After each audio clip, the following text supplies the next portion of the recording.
मुख्यमंत्री ने कहा, प्रदेश के उत्तरी क्षेत्र को हवाई सेवा से जोड़ने के लिए मां महामाया एयरपोर्ट का किया जाएगा उन्नयन।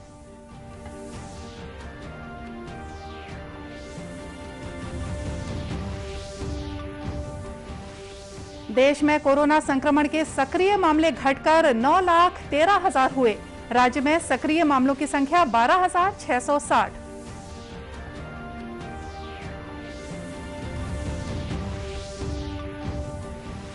बस्तर में जल्द ही स्थापित की जाएगी राज्य पर्वतारोहण अकादमी, मुख्यमंत्री ने की घोषणा।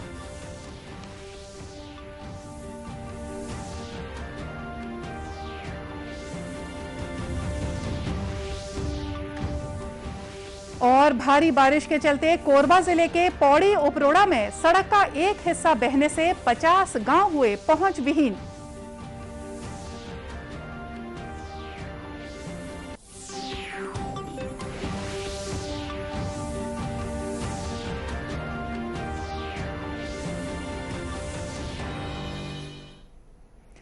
नमस्कार, आप देख रहे हैं दूरदर्शन समाचार में हूं मोनिका शर्मा और आइए अब देखते हैं समाचार विस्तार से। मुख्यमंत्री भूपेश बघेल ने आज एक वर्चुअल कार्यक्रम के माध्यम से सरगुजा जिले के लिए 247 करोड़ 91 लाख रुपए के विभिन्न विकास कार्यों का लोकार्पण और भूमि पूजन किया। इस मौके पर उन्होंने बताया कि जिले के विकास के लिए राज्य सरकार द्वारा कई कार्यों को मंजूरी दी गई है। इन्हीं में से एक कार्य मां महामाया एयरपोर्ट का उन्नयन शामिल है। और लोकार्पण हो रहा है, उसमें एक बड़ा काम मां महामाया एयरपोर्ट के उन्नयन का भी है। आज इसका भूमि पूजन किया गया। यह काम 44 करोड़ रुपए की लागत से किया जाएगा। मां महामाया एयरपोर्ट के उन्नयन और उत्तर छत्तीसगढ़ में एयर कनेक्टिविटी के लिए हमारी सरकार लगातार काम कर रही है। यह केवल सरगुजा संभाग के लोगों का सपना नहीं, बल्कि पूरे छत्तीसगढ़ का सपना है। मुख्यमंत्री ने यह भी कहा कि विभिन्न योजनाओं की वजह से कोरोना संक्रमण और लॉकडाउन के बावजूद राज्य की अर्थव्यवस्था प्रभावित नहीं हुई है। कार्यक्रम से गांव में जिस बदलाव की शुरुआत हुई, उसकी चर्चा अभी पूरे देश में हो रही है। हमारी गोधन न्याय योजना की तारीफ दिल्ली में भी हो रही है। इस योजना को पूरे देश में लागू करने की मांग की जा रही है। लोग यह समझना चाहते हैं कि कोरोना संकट के समय जब पूरे देश की अर्थव्यवस्था डगमगा गई थी, तब भी छत्तीसगढ़ की अर्थव्यवस्था कैसे मजबूत बनी रही। लॉकडाउन के समय देश में सबसे ज्यादा वनोपज छत्तीसगढ़ ने कैसे इकट्ठा कर लिया। कार्यक्रम में नगरीय प्रशासन मंत्री डॉक्टर शिव कुमार डहरिया और गृह मंत्री ताम्रध्वज साहू सहित कई अन्य मंत्री और जनप्रतिनिधि शामिल थे। केंद्र सरकार ने राज्यों और केंद्र शासित प्रदेशों को अब तक कोविड टीके की 26 करोड़ 69 लाख से ज्यादा खुराकें उपलब्ध कराई हैं। इनमें केंद्र की ओर से मुफ्त में दी जाने वाली खुराकों के अलावा राज्यों द्वारा सीधे खरीद की प्रणाली से प्राप्त टीके भी शामिल हैं। केंद्रीय स्वास्थ्य और परिवार कल्याण मंत्रालय ने बताया है कि इस समय राज्यों और केंद्र शासित प्रदेशों के पास 1 करोड़ 5 लाख से ज्यादा कोविड टीके मौजूद हैं। वहीं अगले 3 दिनों के अंदर राज्यों और केंद्र शासित प्रदेशों के पास 47,43,000 वैक्सीन की खुराकें पहुंचा दी जाएंगी। इस बीच देश में कोरोना संक्रमण के सक्रिय मामले घटकर 9,13,000 रह गए हैं। बीते 24 घंटों में 60,471 नए मामले सामने आए हैं, जो कि पिछले 75 दिनों में सबसे कम है। लगातार 33वें दिन नए संक्रमितों की तुलना में ठीक होने वालों की संख्या ज्यादा बनी हुई है। इस समय देश में दैनिक पॉजिटिविटी दर 3.45% है। स्वस्थ दर 96% से ज्यादा हो गई है, जबकि कल कोरोना संक्रमण से 2,726 मरीजों की जान गई। इनमें छत्तीसगढ़ के 17 लोग शामिल हैं। राज्य में कल 600 नए मरीज मिले। वर्तमान में 12,660 सक्रिय मामले हैं। कोरोना संक्रमण की दूसरी लहर ने छत्तीसगढ़ को कई फ्रंटलाइन वॉरियर्स को भी अपनी जान गंवानी पड़ी। इन फ्रंटलाइन वर्कर्स को श्रद्धांजलि देने के लिए राजभवन में एक कार्यक्रम का आयोजन किया गया, जहां राज्यपाल अनुसुईया उइके के अलावा राजभवन के अधिकारी और कर्मचारियों ने दिवंगत कोरोना वॉरियर्स को श्रद्धांजलि दी। इस मौके पर 2 मिनट का मौन धारण कर दिवंगत लोगों के प्रति शोक जताया गया।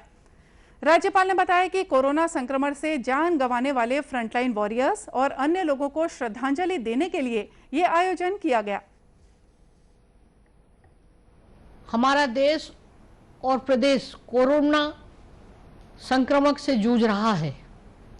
इस संक्रमण के दौरान हमारे चिकित्सक, स्वास्थ्यकर्मी, पुलिस, सरकारी अधिकारी कर्मचारी और मीडिया कर्मी जैसे फ्रंट लाइन वॉरियर्स ने इसका सामना किया और संक्रमण से लोगों की रक्षा करने में महत्वपूर्ण भूमिका निभाई है।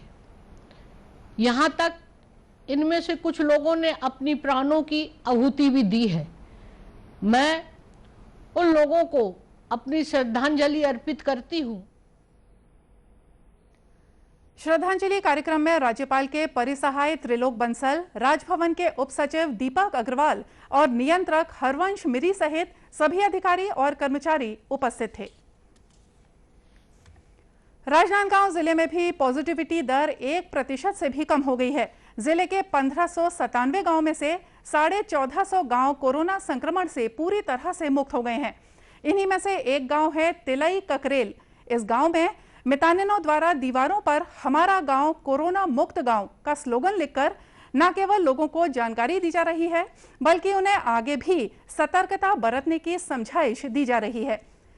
जिले के मुख्य चिकित्सा और स्वास्थ्य अधिकारी डॉक्टर मिथिलेश चौधरी ने बताया कि हालात काफी ठीक हो चुके हैं, लेकिन अभी भी लोगों के लिए कोरोना गाइडलाइंस का पालन करना जरूरी है।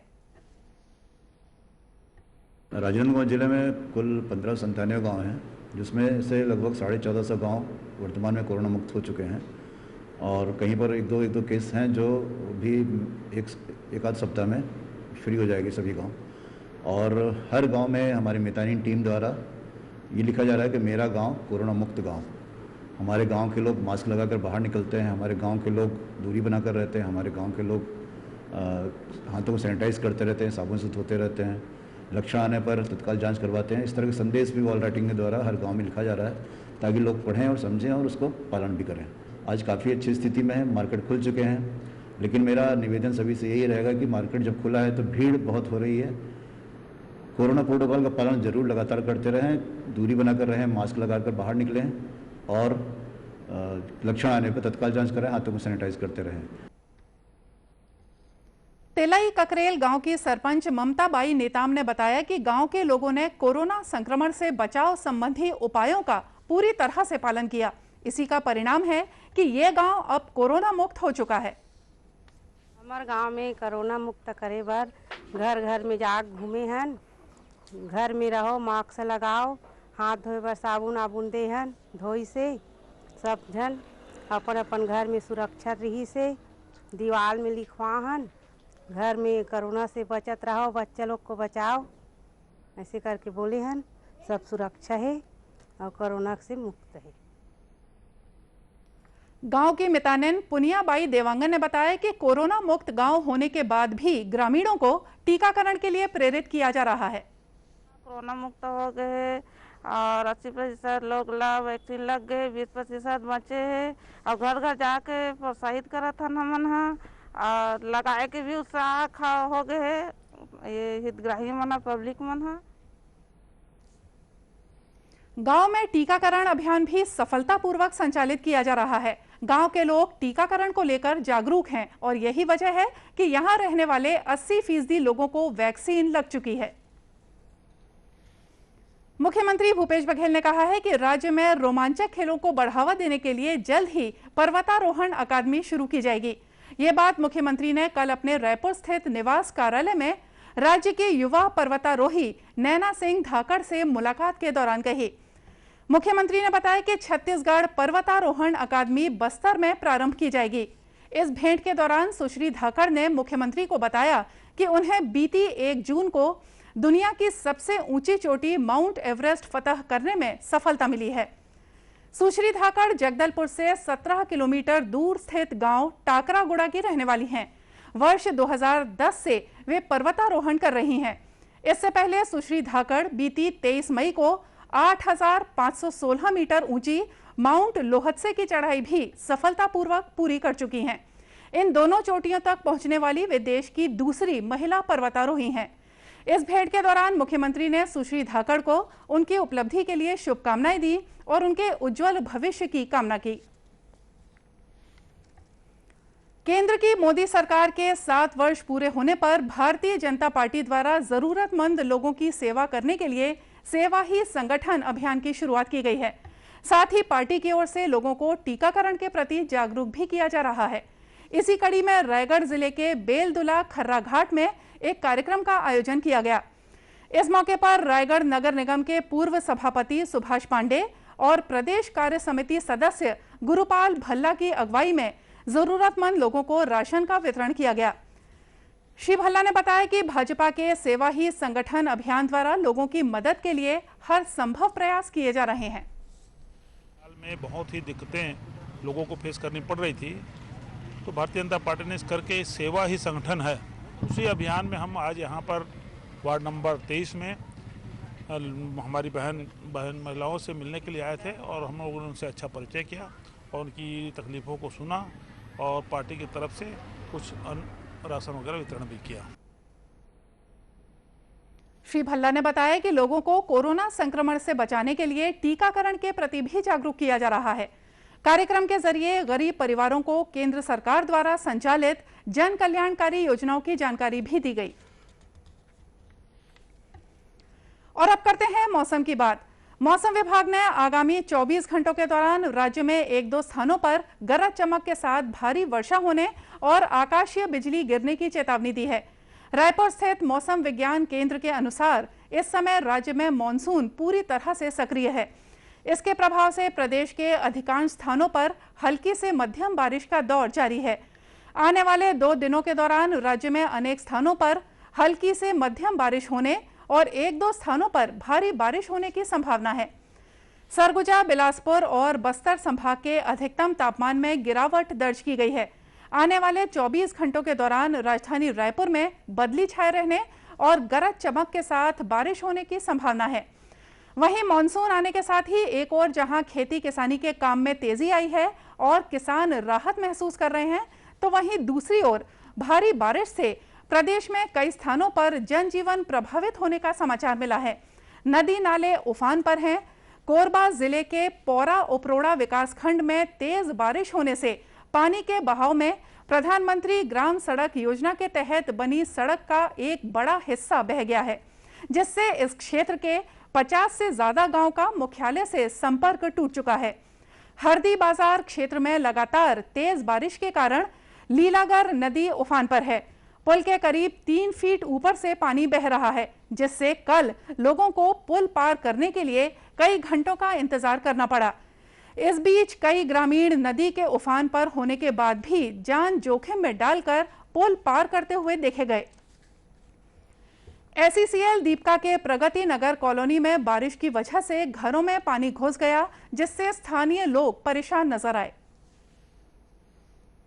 हरदी बाजार से इधर 5 से 50-60 गांव आश्रित जो है, इसमें से आना जाना होता रहता है। जिससे आज पहली बारिश की वजह से बहुत ज़्यादा परेशानी हो रहा है। पहली बारिश में ही इतना ज़्यादा बाढ़ आ गया जी। ये कौन सी जगह है? ये लीलागर नदी करके बोलते हैं, रेती और हरदी बाजार के बीच में पड़ता है। पाली के बीच में मुख्य मार्ग है, सुवा भोड़ी रेती के बीच में लीलागर नदी है, जिसका ये पुलिया बहुत वर्षों पुराना है, हो चुका है और ज़मीन रोड से काफ़ी नीचे होने के कारण हर बरसात में पुल से ऊपर पानी बहता है। मैं खुद भी अभी पाली किसी ज़रूरी काम से जा रहा था और पुल के ऊपर अभी 4 से 5 फीट ऊपर पानी बह रहा है और काफ़ी लोग फंसे हुए हैं। कोरबा जिले में बीते 24 घंटों के दौरान सबसे अधिक बारिश पौड़ी उपरोड़ा ब्लॉक में दर्ज की गई है। इसकी वजह से कई स्थानों पर सड़कों के क्षतिग्रस्त होने की खबरें मिली हैं। दूरदर्शन केंद्र रायपुर से प्रसारित होने वाले प्रादेशिक समाचार को आप YouTube पर भी देख सकते हैं। हमारे YouTube channel Chhattisgarh DD news पर प्रादेशिक समाचार उपलब्ध रहेगा। YouTube चैनल का लिंक और QR कोड आप स्क्रीन पर देख सकते हैं। अपने एंड्रॉइड फोन से QR कोड स्कैन कर आप छत्तीसगढ़ DD न्यूज लिंक पर जा सकते हैं। इसके अलावा छत्तीसगढ़ DD न्यूज फेसबुक और ट्विटर पर भी उपलब्ध है। और इसी के साथ हमको दीजिए इजाजत। नमस्कार।